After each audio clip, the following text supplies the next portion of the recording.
Les amis, j'espère que vous allez bien. On se retrouve pour un tout nouveau live, une toute nouvelle vidéo. On va au sein de cette vidéo analyser ce qui est en train de se passer sur le marché, puisqu'on a encore un nouveau retournement de situation. Clairement, on a un marché qui semble être très atteint par la manipulation ces derniers jours. On le voit, on a des rebonds un petit peu inattendus dans tous les sens. Donc c'est exactement ce qu'on va voir justement au sein de ce live. Qu'est-ce qu'il va être possible de faire? Quelles analyses on peut tirer justement de cette situation de marché assez particulière, etc., etc. Évidemment, on parlera de la grosse actualité avec le rachat de Twitter par Elon Musk. On verra un petit peu ce que ça peut engendrer sur le marché, de l'impact que ça peut avoir pour les crypto-monnaies et pour Twitter évidemment. Donc on aura beaucoup de choses à dire au sein de ce live, même si ce sera un live un petit peu plus rapide que d'habitude. Comme vous le savez, ce soir, c'est soir de Ligue des Champions et notamment le Real qui joue. Donc évidemment, on finira un petit peu plus tôt. Pour toutes les personnes qui ne pourraient pas suivre le live en intégralité, je vous invite à aller voir la rediffusion sur la chaîne YouTube comme d'habitude, vous le savez, je vous mets la rediffusion, donc n'hésitez pas aussi à vous abonner et à lâcher un petit like, ça ferait extrêmement plaisir. Je vous invite aussi tout au long du live à poser vos questions dans le chat, j'y répondrai justement en dernière partie du live, et puis on va pouvoir commencer très rapidement. Juste avant ça, je vous invite à aller rejoindre le serveur Discord, le lien est dans la bio. Et si vous voulez être whitelisté pour un projet NFT, celui-ci en l'occurrence, je vous invite aussi à aller voir sur Discord, je vous ai mis tous les liens pour choper des whitelists. Voilà, donc comme vous le voyez, aujourd'hui, un marché rouge avec un marché qui repère entre -2 et -5%. Les altcoins, notamment comme le Luna, qui avait très bien performé les jours précédents, font des beaucoup plus grosses, des encore moins bonnes performances. Je ne sais pas trop comment je pouvais tourner cette phrase, mais là on voit un Luna qui est sur du -6%. Sur cette journée. Donc qu'est-ce qui s'est passé? On l'avait vu hier soir, on avait deux scénarios à identifier sur Bitcoin. Je le rappelle, un premier où on prenait plutôt en compte la cassure tout simplement de ce pattern daily qui aurait dû nous ramener donc vers les 35 000 $, ou un deuxième scénario en H4 où on prenait en compte surtout le pattern d'élargissement symétrique ici, et donc qui nous indiquait un rebond et donc une réintégration du pattern. Je vous avais dit que la meilleure chose à faire en fait c'était de combiner ces deux scénarios et d'en faire un scénario global en prenant en compte à la fois le pattern daily et à la fois le pattern H4. Et justement, en faisant cette analyse et en combinant en fait ces deux patterns, on peut se rendre compte qu'on a bien rebondi en effet sur le bas du pattern H4 pour revenir tester le pattern daily, et en fait ça semble dessiner tout simplement un pullback, c'est-à-dire qu'on revient tester la trendline avant de démarrer réellement la target de cassure. On a exactement la même chose, quand on casse un pattern vers le haut, on va chercher un petit peu la cassure, hop, on revient tester la trendline et puis ensuite on va chercher à la hausse. Là on est potentiellement en train de faire la même chose, c'est-à-dire casser, revenir tester la trendline, pullback et ensuite venir chercher par le bas. Alors c'est très compliqué d'identifier un scénario vraiment de manière précise ces derniers jours, car comme je vous le disais, je pense que le marché est très touché par de la manipulation. En plus de ça, on a un contexte économique et financier international qui est ultra compliqué, avec les marchés traditionnels, notamment américains, qui sont en grosse difficulté ces derniers jours. On le sait, le S&P 500 qui a cassé un support très important. Donc on a une situation particulière. Et en plus de ça, étant donné que le Bitcoin est très corrélé justement à ces marchés financiers traditionnels, on a de la manipulation. Donc c'est très compliqué de se positionner, d'identifier une tendance vraiment claire depuis quelques jours. Moi, ce que je peux dire, c'est que clairement, vous le savez, je suis normalement assez confiant, je suis assez bullish depuis un moment. Je pensais réellement qu'on allait réussir à revenir chercher les 46 000 $. Hier soir, en prenant en compte le scénario H4, on aurait pu effectivement garder cet espoir-là. Mais au vu de ce qui se passe sur cette fin de journée, ce retournement de situation, je reste dans mon scénario plutôt baissier, étant donné que voilà, selon moi, on a clairement fait seulement un pullback en revenant tester ici la trendline et qu'on devrait venir chercher dans un premier temps les 37 000 $ dans les prochains jours. Alors je vous ai beaucoup parlé de ces 35 000, effectivement les 35 000 $, c'est la target qu'on irait chercher si le support des 37 000 ici était amené à ne pas tenir. On a déjà une première zone ici avec ces différentes bougies qui construisent tout simplement une structure et qui nous permettent d'avoir une première target ici en fait en direction des 37 000 $.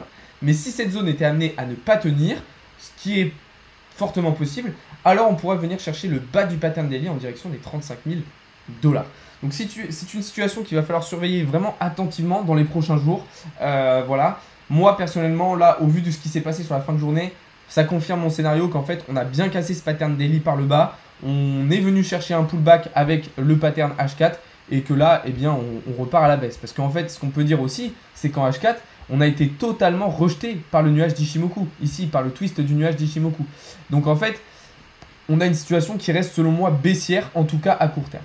en soi, ce n'est pas forcément une mauvaise chose. Pourquoi?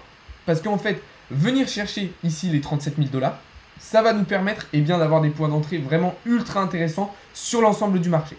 Alors je sais, vous allez me dire, ouais, mais ça fait des mois et des mois que vous nous dites tous, ouais, là ça va être la dernière fois qu'on vient chercher plus bas, etc.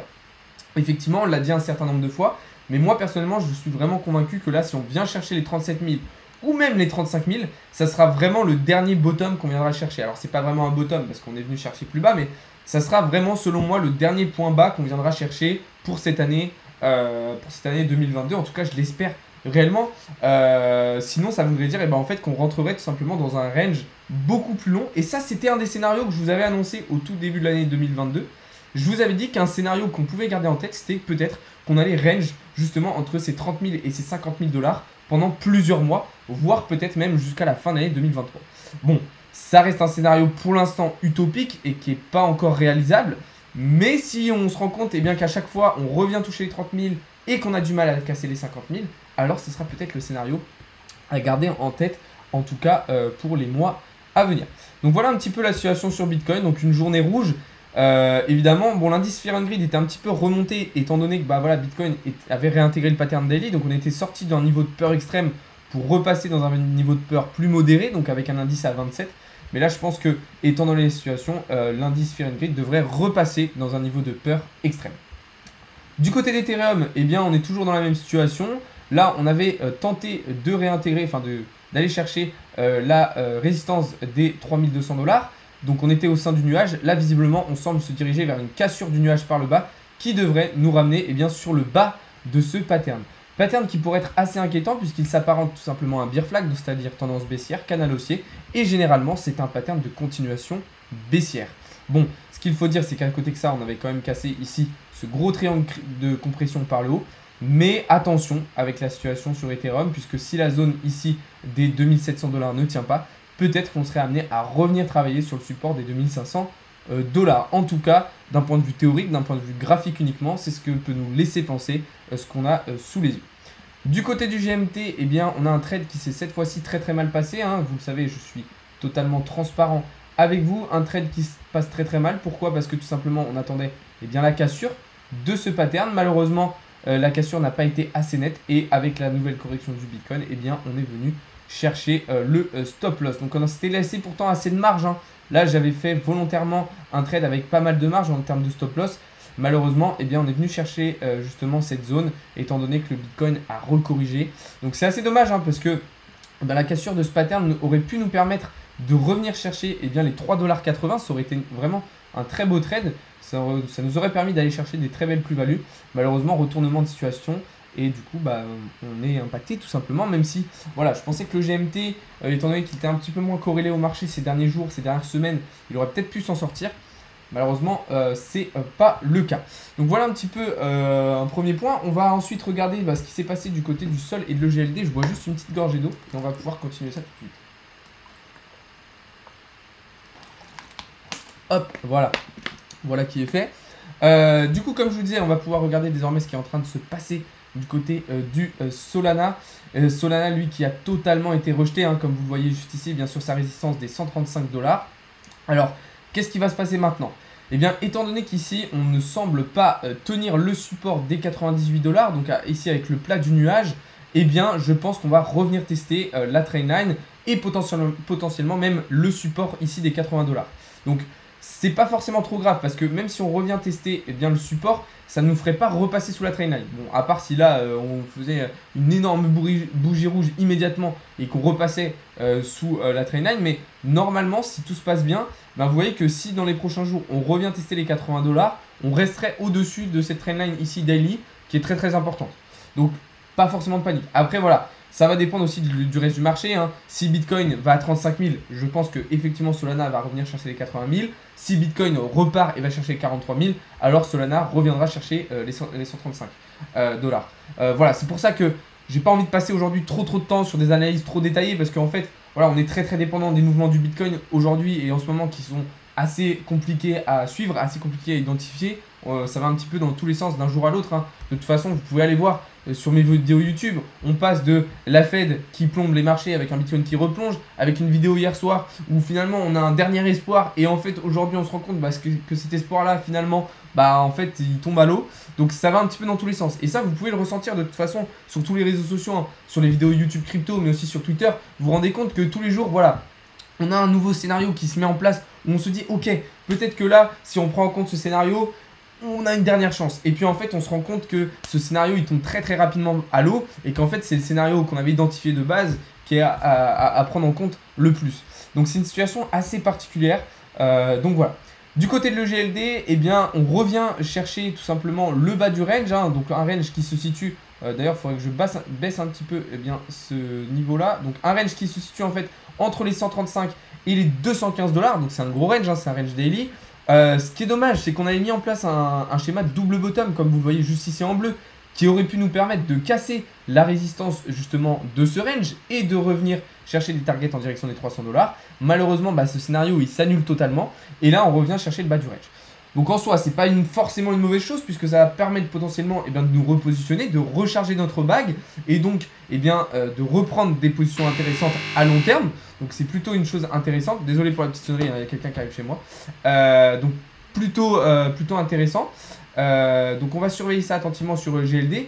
Encore une fois, là on est sur quelque chose où on est dépendant du Bitcoin. Donc ça veut dire que si Bitcoin va à 35 000, évidemment on va chercher très très rapidement dans les 135. Si par contre Bitcoin repart à la hausse et va chercher très rapidement les 43 000, alors on aura probablement un EGLD qui reviendra chercher plutôt en direction des 200 $. Donc on reste très très dépendant de ces marchés-là, enfin du Bitcoin.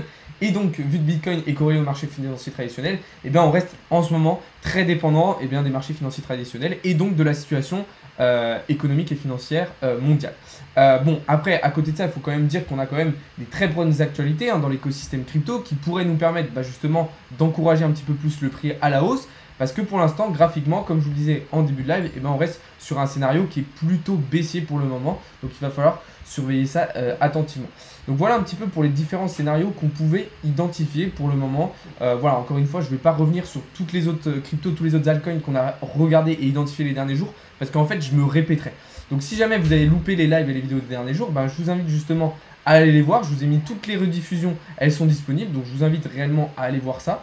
Et puis on va passer sur une dernière chose ultra importante dont je vous ai déjà parlé ce matin sur TikTok et sur Discord. C'est tout simplement Elon Musk qui a donc racheté Twitter. C'est probablement l'une des actualités les plus importantes de ce début d'année, enfin de cette année 2022. Pourquoi? Parce que ça a engendré énormément de choses. Déjà, on le voit d'un premier abord, le Dogecoin a totalement réagi et explosé suite à l'annonce du rachat de Twitter par Elon Musk. Hein, le Dogecoin qui a pris plus de 35% en l'espace de seulement 24 heures. Bon, là vous voyez qu'on a mis en place un scénario de double top et donc on va revenir tout simplement chercher des targets en direction des 13 $. Donc c'est pas du tout étonnant, hein, c'est le Doge qui a réagi à l'actualité et qui va retracer en fait l'intégralité, les 100% de sa hausse qu'il a effectuée hier. Mais en réalité, cette actualité-là, elle a beaucoup plus d'impact en profondeur. Déjà, la première chose qu'il faut dire, c'est que comme vous le savez, Elon Musk, et attendez juste 2 secondes, je vais me mettre du coup face à vous pour ceux qui sont sur TikTok, ça va être beaucoup plus agréable pour vous. Déjà, la première chose à dire, c'est que comme vous le savez, Elon Musk, c'est le propriétaire de Tesla et de SpaceX. Donc Tesla, on le sait, ils ont déjà du Bitcoin en trésorerie. SpaceX, on le sait, ils ont déjà du Bitcoin en trésorerie. Et là, avec le rachat Twitter, on peut imaginer que Twitter va du coup tout simplement avoir du Bitcoin prochainement en trésorerie. Donc on aurait en fait un nouveau géant de la tech, un nouveau géant des réseaux sociaux qui posséderait du Bitcoin en trésorerie. Et ça, c'est pas du tout anodin. Et c'est une actualité, comme je vous le disais juste avant, qui pourrait encourager justement les investisseurs, les particuliers, mais aussi les entreprises à acheter du Bitcoin et donc à encourager le cours du Bitcoin à la hausse. Mais l'autre chose intéressante, et là ça va être beaucoup plus intéressant surtout pour Dogecoin, c'est si Elon Musk est amené à intégrer davantage les crypto-monnaies et notamment Dogecoin à Twitter, alors on pourrait avoir quelque chose de très très intéressant pour le cours tout simplement du Dogecoin. Donc c'est une actualité à surveiller. Personnellement, je pense que je vais peut-être racheter un petit peu de Dogecoin une fois que le cours sera retombé et qu'on aura retracé la hausse d'hier. Parce que je pense que Elon Musk, clairement, il va avoir cette volonté d'intégrer vraiment les crypto-monnaies à Twitter. On le sait, Twitter est déjà très ouvert aux crypto-monnaies, était déjà très ouvert. et notamment aux NFT. Et je pense clairement que là, avec Elon à la tête de Twitter, on devrait avoir une intégration et une adoption vraiment massive et claire des crypto-monnaies sur la plateforme. Donc c'est quelque chose de très très intéressant et c'est une news qui va avoir vraiment, selon moi, beaucoup d'impact sur le marché des crypto-monnaies et évidemment sur Twitter. Donc moi personnellement, je trouve que c'est une très très bonne nouvelle. Je sais pas ce que vous en pensez, d'ailleurs dites-moi un petit peu dans le chat, mais personnellement c'est une news qui me plaît énormément. Voilà, ok, on arrive dans la dernière partie du coup de ce live. Je vais désormais répondre un petit peu aux différentes questions que vous m'avez posées. Salut Jérémy, salut Rigmaster, moi ça va et toi? 500 likes, ouais d'ailleurs bombardez-moi de likes les gars dans le live. Tu conseilles d'envoyer en futur sur BTC en short? Alors, moi je conseille d'être surtout extrêmement prudent. Comme je vous l'ai dit, on a un marché qui est ultra volatile, donc c'est propice effectivement au trading, c'est propice à la prise de position à court terme. Mais le problème c'est qu'on est dans une situation très très incertaine où c'est très compliqué d'identifier une tendance, d'identifier un scénario clair. Et dans ce genre de situation, personnellement, ce que je fais, eh bien, c'est que je limite mes prises de position et j'essaye de les raccourcir. C'est-à-dire que je vais essayer de prendre des positions à court terme. Pourquoi? Parce que quand, dans un marché comme il est en ce moment, eh bien, quand on va prendre des positions en intraday ou même en swing, on s'expose davantage à ces retournements de situation, à cette manipulation de marché qui peut nous coûter très très cher. Mais en soi, effectivement, là au vu du scénario que j'ai identifié, de ce que je vous dis au cours du live, effectivement, un scénario baissier semble se mettre réellement en place. Bah, comme je vous l'ai expliqué en début de live, moi je considère, malgré ce que je vous ai dit hier avec le scénario H4, pour moi en daily, on est tout simplement en train de valider un pullback et du coup ça devrait être direction les 37 000 $ dans les prochains jours. De toute façon, on va suivre très rapidement au cours de la semaine. La clôture daily de ce soir en daily justement et en H4 vont être très importantes. Bon, aucun intérêt d'un live, tu ne réponds pas avec les personnes qui te regardent. Alors, je l'ai expliqué dès le début du live, Golden, une première partie où j'explique et une deuxième partie où je réponds aux questions.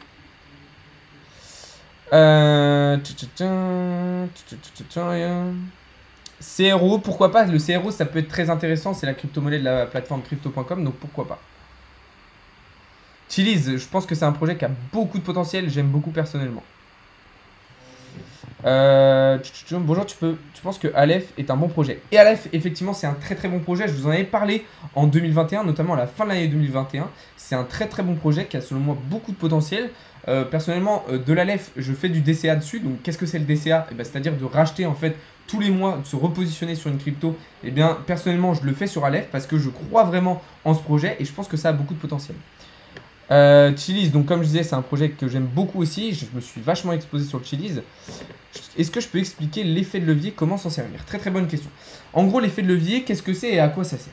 L'effet de levier, en gros, ça va multiplier tout simplement l'investissement que vous allez faire sur un trade. Donc, imaginons que vous voulez, sur un trade, mettre la somme de 100 $.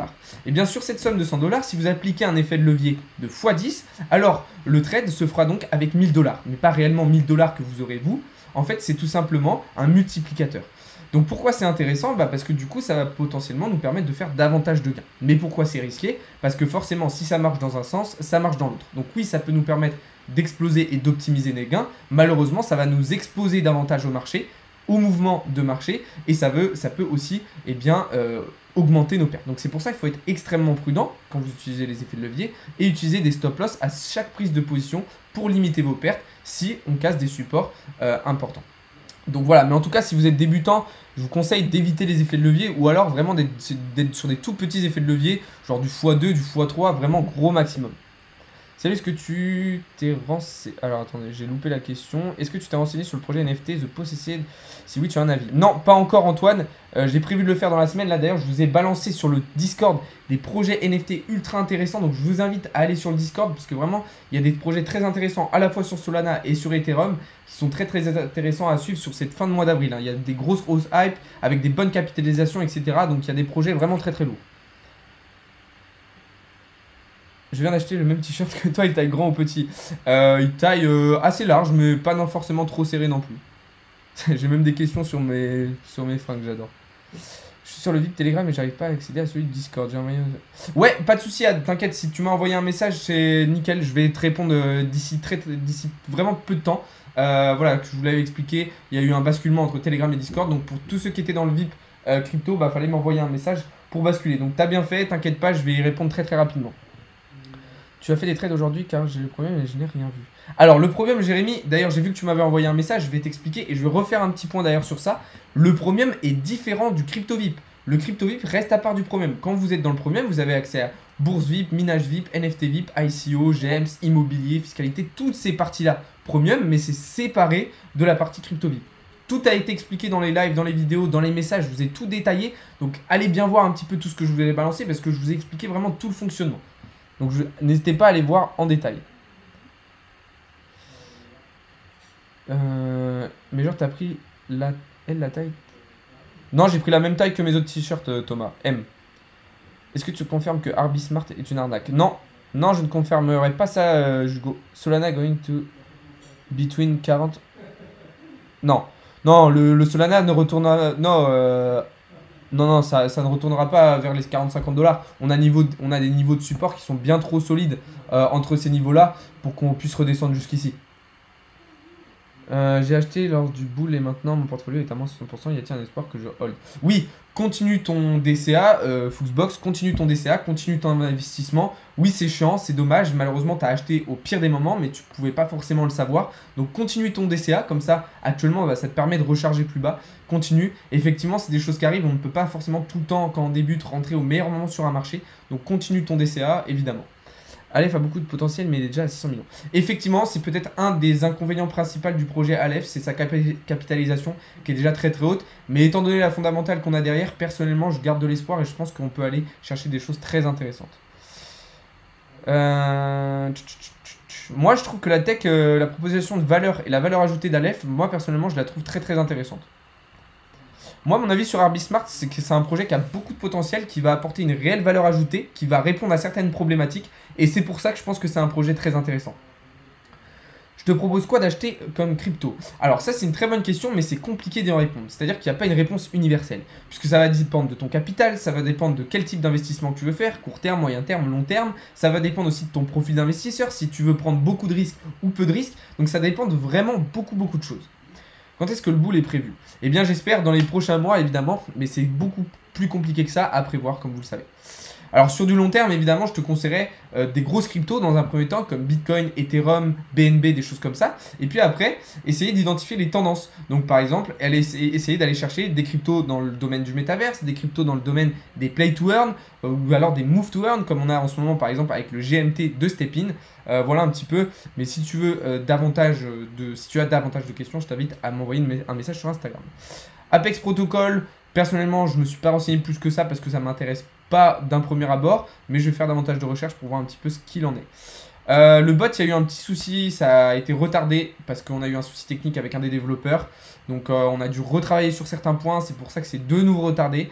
Comme vous savez, c'est un projet sur lequel je suis pas seul à travailler, moi je suis pas développeur web, donc j'ai dû faire appel à des prestataires de services. Du coup, je suis dépendant aussi de leur travail. Voilà, c'est comme ça. T'as 10 000 EGLD, Sol, il y a beaucoup d'altcoins aujourd'hui qui vont faire minimum x2 lorsque le marché va reprendre. Il y a beaucoup d'altcoins qui ont retracé de plus de 50% par rapport à leur ATH, de fin 2021. Donc clairement, si vous vous repositionnez maintenant, vous pouvez facilement aller chercher du x3, x4, x5, même sur des grosses cryptos, même sur des gros altcoins qui sont déjà en place depuis un moment. Puisque comme je vous le disais, on a retracé de plus de 50% sur beaucoup d'altcoins depuis l'ATH de fin 2021.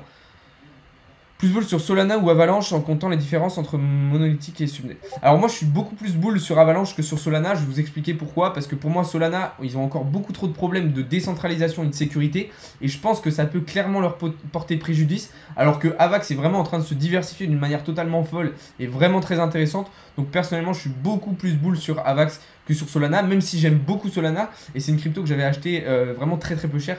Donc j'ai fait des très bons moves dessus, j'aime beaucoup. Mais clairement, je préfère Avalanche. Pourquoi pas Nico? Pourquoi pas Nico? Très intéressant. DeFi, en plus, justement dans le Discord, j'ai la volonté de développer une section DeFi. Donc n'hésite pas à m'envoyer un message sur Instagram. Nico, le lien est dans ma bio. Mais je serais carrément ouvert à un partenariat, effectivement. Ouais, carrément. La dernière crypto que j'ai achetée, c'est laquelle? Très bonne question. Je pense que la dernière crypto que j'ai achetée, c'est le Ape et le GMT. C'est les deux cryptos que j'ai achetés en dernier, il me semble. Le Ape Coin, tout simplement parce qu'il y a le projet qui est sorti, etc. Donc évidemment, beaucoup de potentiel. Et le GMT parce que le projet Stepin est en train d'exploser totalement en ce moment. Le lien de mon Discord, il est dans la bio. Vous pouvez aller voir ça directement. Donc voilà, en tout cas les amis, on va arriver au terme de ce live. Je sais, c'était très rapide, j'ai parlé de beaucoup de choses, c'est allé vraiment très très vite. Donc pour ceux qui n'ont pas pu voir justement le live en intégralité, je vous invite à aller voir la rediffusion que je vais vous mettre comme d'habitude juste après sur la chaîne YouTube. Donc je vous la mets juste ici, de toute façon vous avez tous les liens comme dans la bio comme d'habitude. Donc je vous invite à aller voir ça. Pour tous les autres, eh bien, merci d'avoir été présents, merci de m'avoir écouté, c'était un plaisir de répondre à vos questions. Comme d'habitude, je vous invite donc à rejoindre le serveur Discord. Et puis pour toutes les personnes qui veulent des whitelists pour ce projet NFT, je vous invite aussi à aller voir sur Discord. Je vous ai mis tous les liens pour vous inscrire, c'est gratuit, ça ne coûte rien. Donc voilà, j'espère que ce live vous a plu. Je vous souhaite à tous une très très bonne fin de journée. De toute façon, on se retrouve dès demain matin pour davantage de contenu et davantage d'analyse. Bonne soirée à tous, c'était Alex de Crypto Learning.